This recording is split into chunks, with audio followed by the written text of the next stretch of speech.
When Olivia Turner opened the door that Saturday morning, the last person she expected to see was Ethan Reynolds, her best friend's older brother.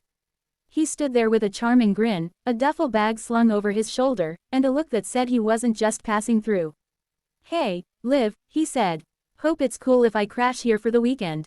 Emily said you wouldn't mind."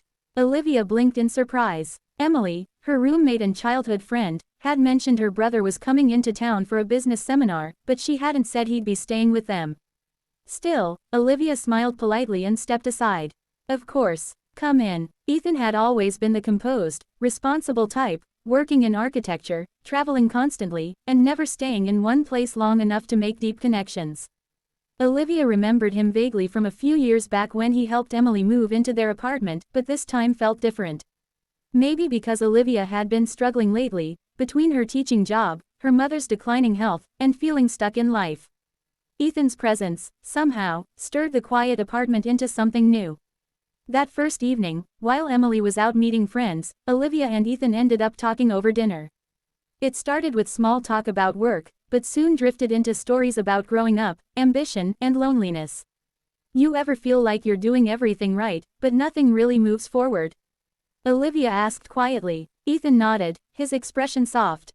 "All the time. I think that's why I keep moving cities, trying to chase a feeling that doesn't exist." By Sunday morning, something had shifted. Not romantically, more like two people who suddenly understood each other's silence. Ethan helped Olivia fix a broken cabinet, and while they worked, they talked about things neither had shared with anyone else. Olivia confessed how teaching had lost its spark for her. Ethan admitted how success felt hollow lately. Later that day, when Emily joined them for lunch, she noticed how naturally they all laughed together. It was easy, light, and healing. That evening, as the sunset painted the walls gold, Ethan suggested something unexpected. "What if you took a trip?" he said to Olivia. "Get out of this routine for a bit. Sometimes a weekend away changes more than you think." The idea sounded impossible. Her mother needed her, school was starting soon, but something about the sincerity in his voice made her pause. For the first time in months, she imagined saying yes to something uncertain. The next weekend, Olivia decided to visit her mother in the countryside and take time for herself, writing, painting, and walking through the woods she'd grown up in. She texted Emily and Ethan pictures of sunsets and old barns. Ethan replied with a simple message, "You look happier."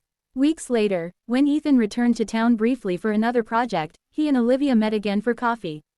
They caught up like old friends, sharing updates, laughter, and lessons learned. "You were right," Olivia said, smiling.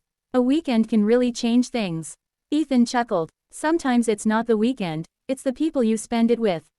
Their friendship became one of mutual respect and quiet inspiration. Olivia rediscovered her passion for teaching, incorporating art and mindfulness into her lessons. Ethan began volunteering to mentor young architecture students.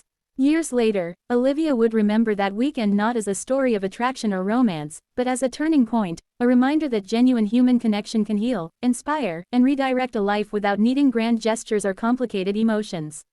When her students asked one day why she smiled so much lately, Olivia simply said, "Because sometimes, people walk into your life for a short time, but the changes they bring last forever." And that was true.